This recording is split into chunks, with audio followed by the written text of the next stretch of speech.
In this video, I'm going to be cracking open the DSM-5 and talking about just what it takes to get diagnosed with schizoaffective disorder. The short version is that it's a condition where someone experiences both symptoms of schizophrenia, but also symptoms of a mood disorder. And the long version will be the rest of this video. Now, I want to preface this by saying that longtime viewers of this channel might know that I've technically already made a video on this topic. It's actually the second video on this entire channel. But I've grown so much since then, not only as someone with schizoaffective disorder, but also as a creator. So consider this the new and improved answer to the question, what on earth is schizoaffective disorder? Well, to start, it's a psychotic disorder that's on the schizophrenia spectrum, and its name is actually pretty explanatory for what it is. The schizo part of the word refers to the psychotic portion that resembles schizophrenia, while the affective portion refers to the mood disorder side. Affect is just a fancy psychologist term for mood, and things like bipolar disorder and depression are affective disorders. So schizoaffective, psychosis, mood starts to make sense. Schizoaffective disorder is also about a third as common as schizophrenia, and it's more common in females than males. It typically begins in late adolescence or early adulthood, but it can affect anyone from adolescence to late in life.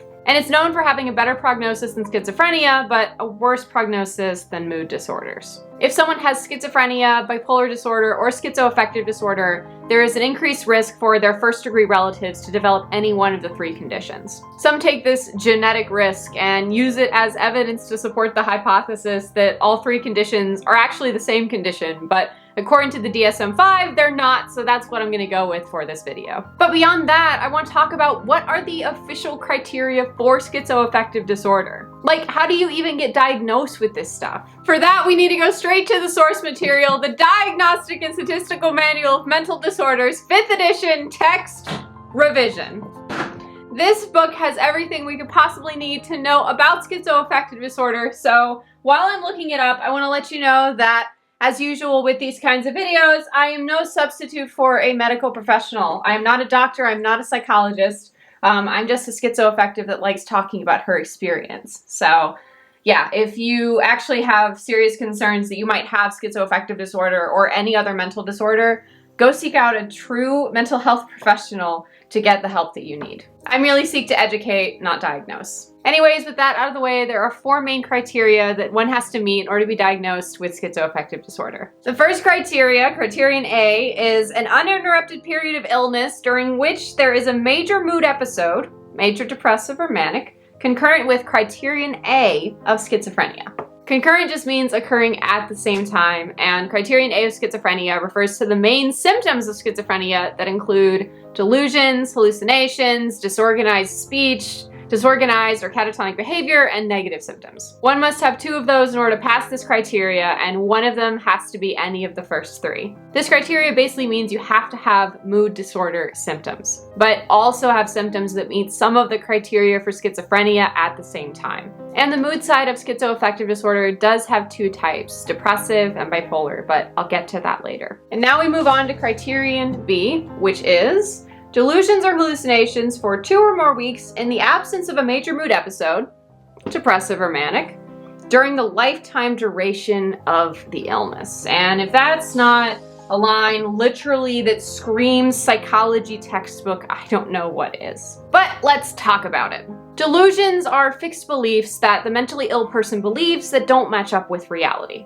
and they cannot be talked out of them no matter how logical the arguments are. Hallucinations, on the other hand, are false sensory experiences that can affect any of the 5 senses. Hearing and seeing things that aren't there are the most common kinds of hallucinations. Both hallucinations and delusions fall under the category of something called psychosis, which is a condition where someone has a really hard time discerning what is real and what isn't. And delusions and hallucinations are also commonly referred to as positive symptoms because they are things that are there that shouldn't be. So they add, hence the positive part of the term. So in summary, criterion B says you need to be psychotic in the absence of mood symptoms for at least 2 weeks. This is the quintessential part of schizoaffective disorder that separates it from bipolar with psychotic features. In bipolar patients, if psychosis is experienced, because bipolar people can experience psychosis, it only happens during a mood episode. But in schizoaffective disorder, not only does psychosis have to happen during mood episodes, but it has to happen outside of them as well. Next is criterion C of schizoaffective disorder, which states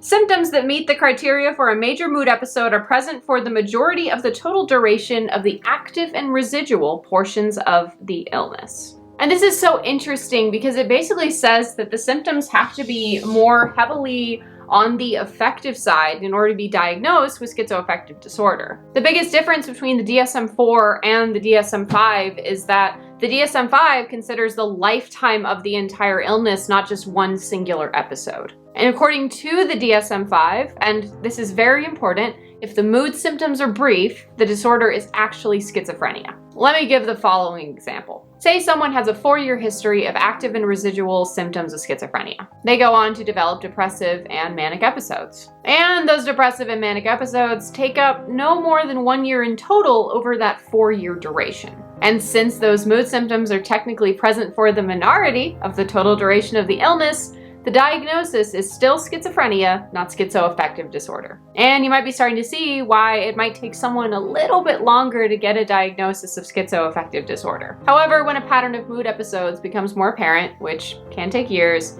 then the diagnosis can happen. And criterion D of schizoaffective disorder, the final one, states the disturbance is not attributable to the effects of a substance, i.e. a drug of abuse or a medication, or another medical condition. And I think it's absolutely hilarious that it calls basically an entire schizoaffective episode, which is a horrific thing to experience and witness, a disturbance. Like, I should just start calling all of my episodes disturbances from now on. Like, I just can't believe that disturbance is the textbook term for an awful episode. But it definitely is disturbing. But yeah, you basically can't be schizoaffective if you have a brain injury, if you're on certain medications, or you're abusing drugs. In other words, if you get psychotic when you're high, no, you do not have schizoaffective disorder. It's gotta be 100% your brain messing with you all on its own. Schizoaffective disorder is organic, baby. Now, I mentioned this earlier, but I want to touch more on the fact that there are 2 different kinds of schizoaffective disorder. The first type is the depressive subtype, where that affective side I talked about earlier resembles that of major depressive disorder. And the second is the bipolar type, where the affective side resembles that of bipolar disorder, specifically the manic episodes that are present in bipolar 1 disorder. Major depressive episodes can also occur, but they're not required for diagnosis. Other things to note is that social and occupational dysfunction can occur in those with schizoaffective disorder, but they're not required for diagnosis like they are in schizophrenia. In addition to this, neurophysiological testing has determined that yes, schizoaffectives do have some common cognitive deficits. These deficits include verbal memory, speed of processing, and executive function. So those with the disorder might have issues with concentration, attention, and memory as a result. And sadly, brain imaging studies have shown that there is gray matter loss in the brains of those with schizoaffective disorder, much like how it is with those with schizophrenia. And another thing that schizoaffectives share in common with schizophrenics is that they can experience negative symptoms. Negative symptoms are terms for things that should be there but aren't, hence the negative part of the term. 2 of the most common negative symptoms are a blunted affect or a lack of motivation. Negative symptoms can cause significant impairment to those that experience them. But these symptoms are not required for a diagnosis of schizoaffective disorder.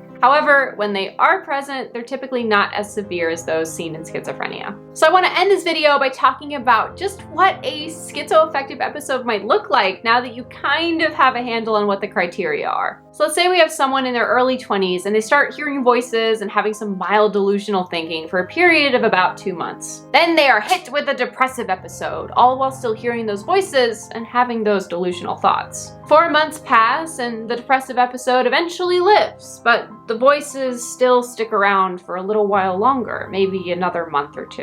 And then they too, and any remaining delusional thinking, disappears. Criterion A was met because the mood symptoms were concurrent with psychotic symptoms, and the psychotic symptoms included delusions and hallucinations. Criterion B was met because they experienced psychosis in the absence of a mood episode. In this case, it was before and after that depressive state. Criterion C was met because the mood symptoms were present for a majority of the illness. And criterion D is met because this is an example, so they're not on drugs or have a traumatic brain injury. And what it takes to get diagnosed really depends on the person. And a diagnosis considers someone's entire illness course, not just one episode like what you'd see if someone was getting diagnosed with bipolar disorder or schizophrenia. And now I want to end this video by oversimplifying this to the point of pain. So in order to be diagnosed with schizoaffective disorder, you have to be psychotic and moody. Then psychotic without the moody, but still moody most of the time. And none of it can be happening because of drugs or another condition. And that's all for this video. If you don't already know, I live with schizoaffective disorder, and I made a video over here all about my daily battles with the disorder, so check that out if you want to learn more. Other than that, subscribe, thank you for watching, and I'll see you in the next one. Bye bye.